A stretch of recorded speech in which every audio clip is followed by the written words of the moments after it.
In this video, we will discuss how to solve systems of linear equations using elimination and substitution method.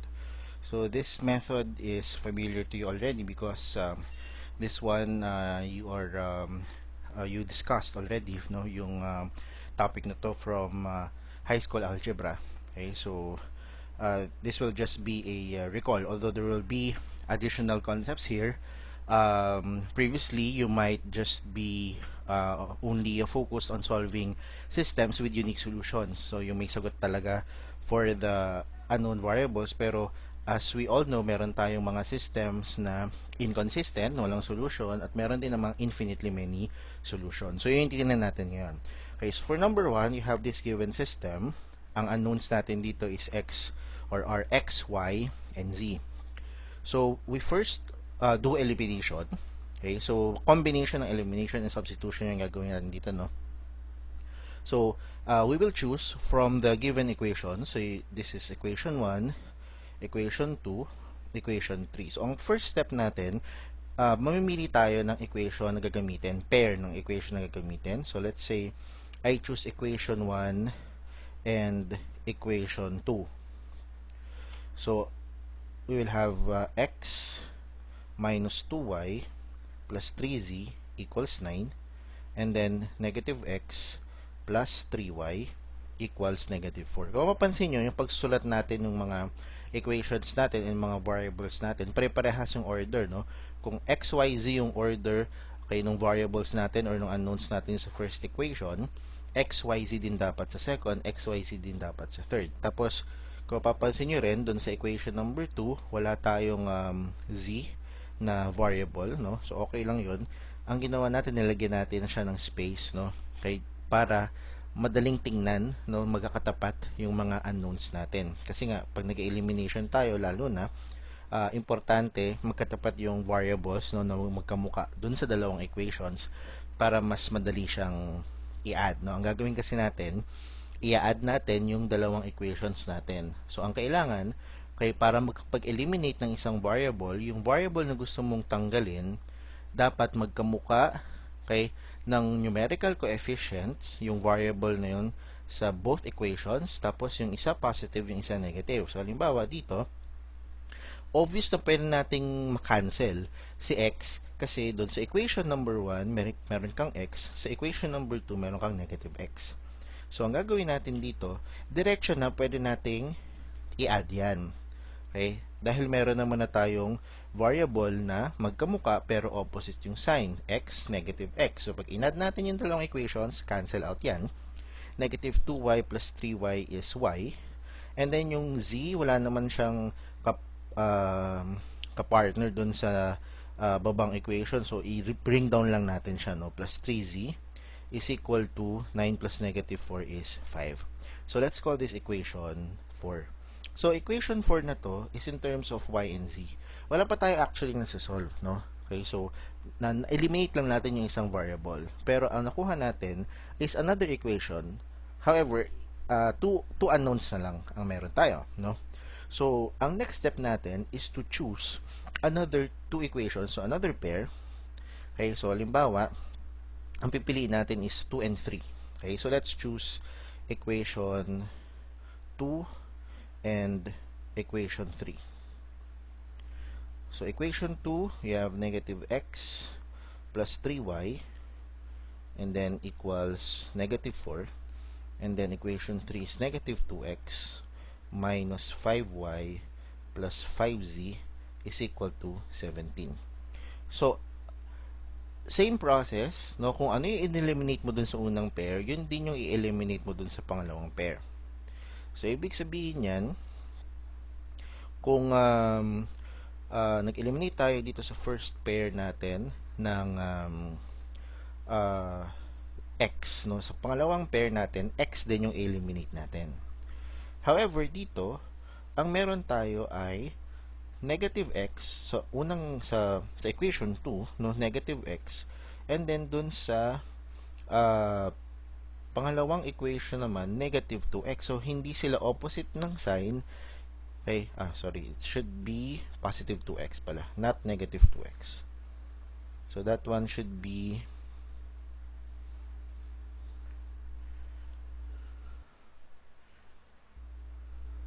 positive 2x. Okay. So, negative 2x, positive 2x yung isa. So, dapat opposite yung sign nila. So, okay, opposite yung sign. Negative yung isa, positive yung isa. Pero kailangan parehas din silang may 2. Okay? Parehas sila ng numerical coefficient. So, ang gagawin natin dyan is to multiply the first equation by positive 2, both sides. So, magiging negative 2x plus 6y equals negative 8. Yung equation na pangalawa natin dito, hindi siya magbabago, of course. Hindi naman natin kailangan siyang galawin. Plus 5z equals 17. Okay. And then, we will add. So, yung negative 2x, positive 2x, magka-cancel na. 6y minus 5y is y. And then, you will have plus 5z. So, bring down the 5z. Equals negative 8 plus 17, you have positive 9. So, let's call this equation 5. So, ang nangyari sa process ng elimination natin ng variable x, okay, is we were able to arrive at two equations with two unknowns. Okay, so yun yung goal natin actually. So, yung two equations, two unknowns natin, e-eliminate ulit tayo from there. Okay, to solve for one variable. Okay? Okay, so i-prepare natin si equation 4 and equation 5 and then mag-eliminate tayo ng isang variable, either z or y. So, in this case, mas madali si y kasi meron na tayong parehas y doon sa taas, okay, at saka doon sa baba, no? Pero kailangan lang silang maging opposite yung sign. So, ang gagawin natin is multiply natin muna itong equation na to by negative 1, both sides. So, we'll have here negative y minus 3z equals negative 5. And then this one will be as is, y plus 5z equals 9. So, pag inad natin to, cancel si negative y and y. Negative 3z plus 5z is 2z. And then you have negative 5 plus 9 is positive 4. Dividing both sides by 2, you get z equals 2. So, yan ngayon yung value ng ating isang variable, z equals 2. So, after nito, papasok ngayon yung substitution part. Okay? So, papasok ngayon yung substitution part such that we will use now z to solve for y. Okay? So, pabalik tayo, no? Backward substitution. So, we will plug in z either sa equation 4 or 5 to solve for y. So, kahit alin sa dalawa na yun. So, let's say, I substitute, no? I substitute z equals 2 to equation 4. So, what we get is y plus 3 times 2 equals 5, or that's y plus 6 equals 5. That's y equals 5 minus 6, or y equals negative 1. So, meron na tayong values ng dalawang variables natin, y equals negative 1, z equals 2. So, yung final natin ay nagagawin is to substitute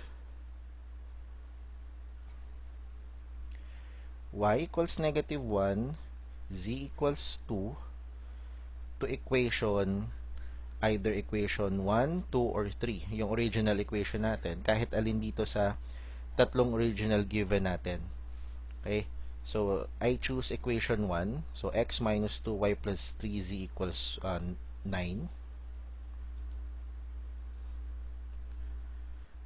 Minus 2y plus 3z equals 9. To solve for x, so you have x minus 2 times negative 1 plus 3 times 2 is equal to 9.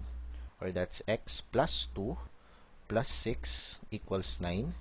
X plus 8 equals 9. So, x is equal to 9 minus 8, or you have x equals 1. Therefore,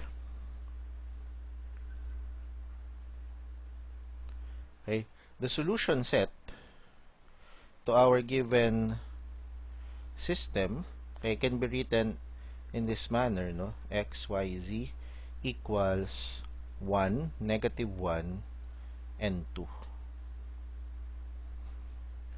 So what can you say about our system? Okay, since meron tayong nakuha na isang set of solution, okay, 1, negative 1, 2, we say that the system or the solution rather to your system is a unique solution.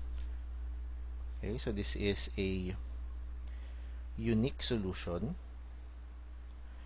And because we have a unique solution, we can say that the system is a consistent system.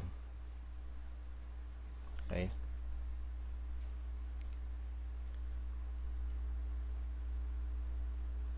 So if you have questions regarding the sample problem, kindly go to our discussion page dedicated for this module 1, and post there your questions and clarifications.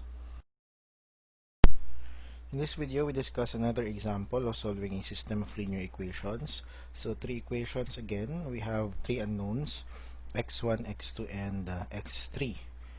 So by elimination, what we do is we identify or choose a pair of equations first. Let's say equations 1 and 2.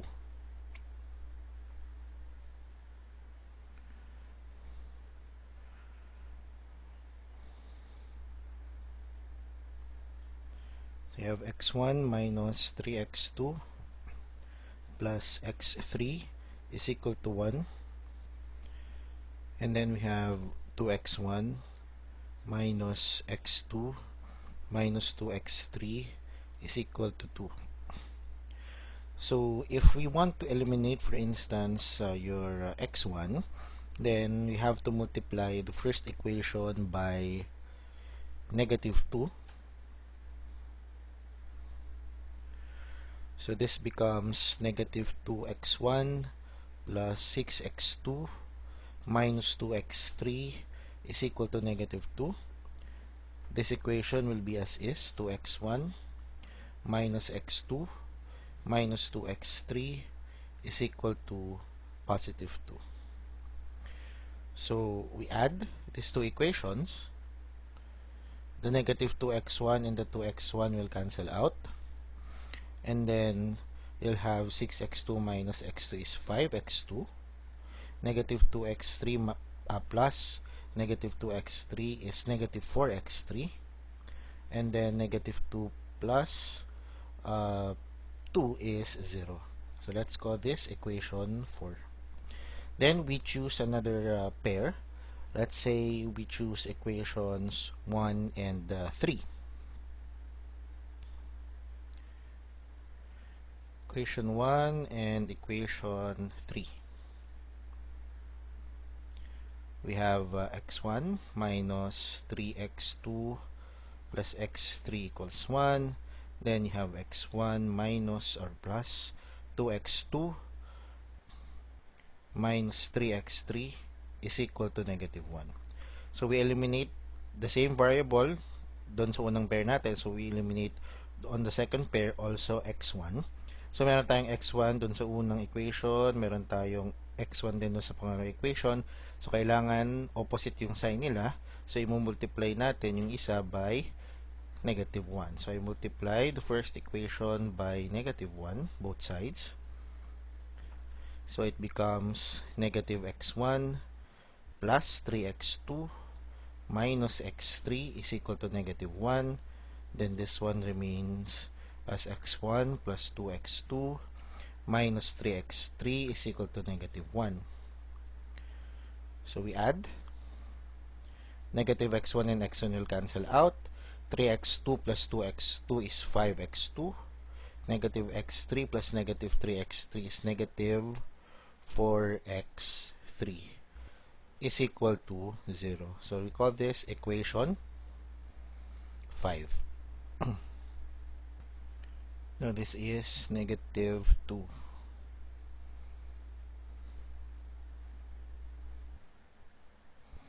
Negative 1 plus negative 1. So that's negative 2. So let's call this equation 5. So we now pair up equations 4 and 5.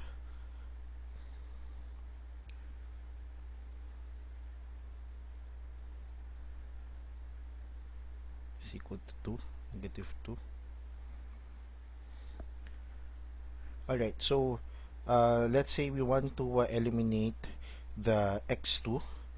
So we will multiply the first equation by negative 1 such that this becomes negative 5x2 plus 4x3 equals 0, and then this one as is 5x2 minus 4x3 is equal to negative 2. So when we add, this cancels out. However, the x3 will also cancels out. So basically you have a 0 here, and then when you add 0 plus negative 2, you have negative 2. So here it is observed that we obtain a 0 equals negative 2. Okay, now what's wrong with the 0 equals negative 2? Okay, this statement is actually false because 0 is not equal to negative 2. However, if we look back at our solution, so wala naman tayong mali na ginawa in terms of the algebraic approach in solving the problem in our elimination. So we did our elimination correctly, and yet we arrive at something that is a false statement. So this one is, or this one happens, okay, when the given system, okay, that we are solving is inconsistent, meaning that our system has no solution. So for this particular example, our conclusion is the system has no solution. So basically, our system, okay, is inconsistent.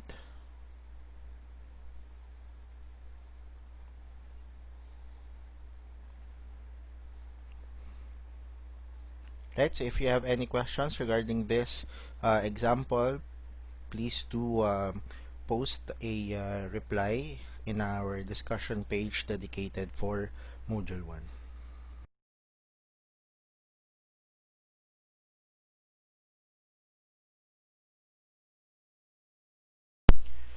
In this video, we consider another system, okay, with unknowns x1, x2, and x3. So we eliminate an unknown using two equations. So let's choose equations 2 and 3.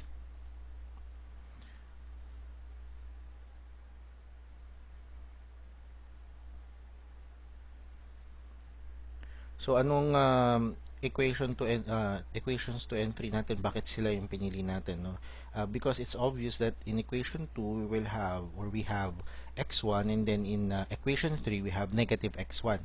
So doon makita na agad natin na pag inad natin yung dalawang equations na yun, okay, we will simply have a cancellation already. So you'll have here x3 equals negative 1, and then negative x1 plus 3x2 is equal to 1. So immediately when we add, this cancels out, then you bring down the x2, then bring down the 3x3, and then this one is equal to 0. Okay, and then for this equation, so makikita natin ang equation 4 natin ay in terms of x2 and x3 na lang. Okay, so instead now of choosing another pair and eliminating x1, note that equation 1 is an equation that is already free of x1. So the equation 1 is actually in terms of x2 and x3 already, okay, which we can use as a pair for equation 2. So no need to generate an equation 5. Okay, so dito, okay, we use equation 4 and equation 1. So we have here 3x2 minus 3x3 is equal to 0, and then equation 1 is x2 minus x3 is equal to 0. So I multiply the uh, second equation here by negative 3. Let's say I want to eliminate the x2. So this is 3x2 minus 3x3 is equal to 0. And then this is negative 3x2 plus 3x3 is equal to 0. Now, when we add this, the 3x2 and negative 3x2 will cancel. The negative 3x3 and the 3x3 will also cancel. So, this is 0 equals 0. So, parang yung kanina, yung number 2 na wala tayo actually nakuha na exact na value ng variable, no? Kasi lahat ng variables na-cancel out. Pero dito iba. 0 equals 0 is actually true. Okay? 0 is equal to 0. So, hindi siya katulad ng second example natin na no solution. So, this one, actually, kapag ganyan nakuha nyo upon elimination, this one means that our system, okay, the system has infinitely many solutions. Okay, kapag nagkaroon ka ng 0 equals 0 kay na form no upon elimination of the variables. And what does it mean to have an infinitely many solutions? It means that our solution, okay, solution is represented parametrically. Okay, so it is expressed in terms of a variable t. Okay, or well, it depends, no?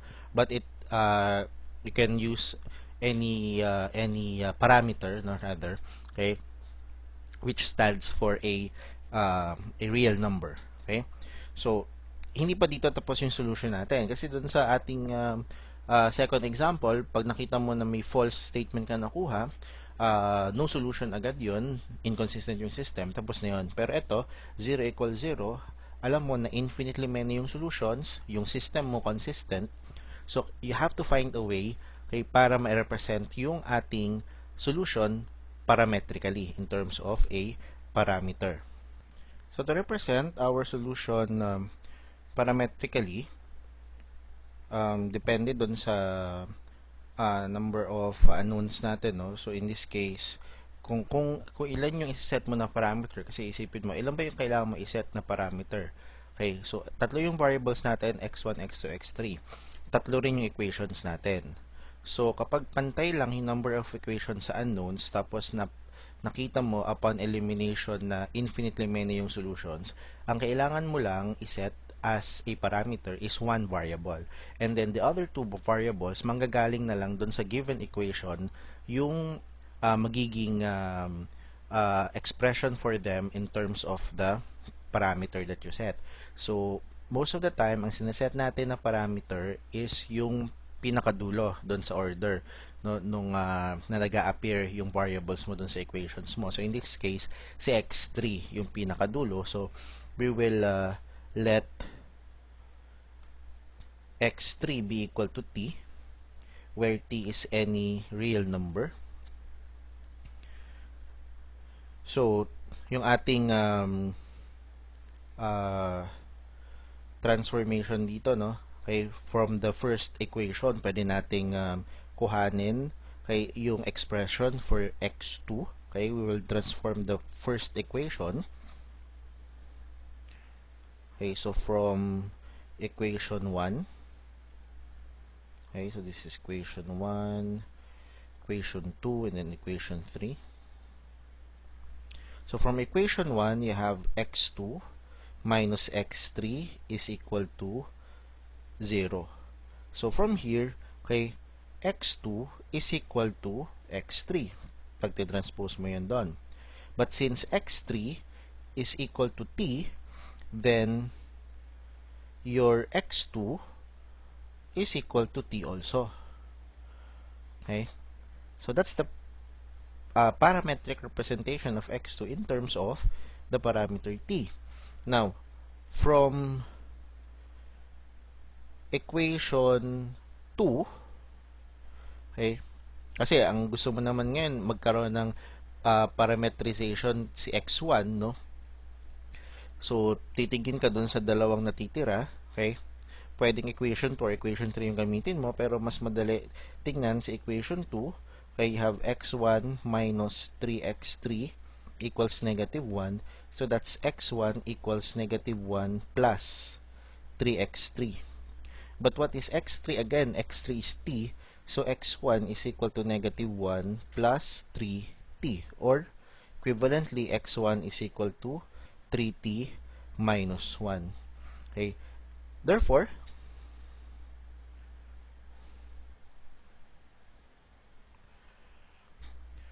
our solution to the given system is expressed parametrically as x1, okay, x1, x2, x3 equal to 3t minus 1, t, and then t. So, ito na ngayon yung ating final na answer, no? Kaya in terms of the parameter where t is any real number. So, gusto nating makakuha ng particular na value ng ating x1, x2, and x3 particular set of solutions, then you'll just plug in a value for t. Okay?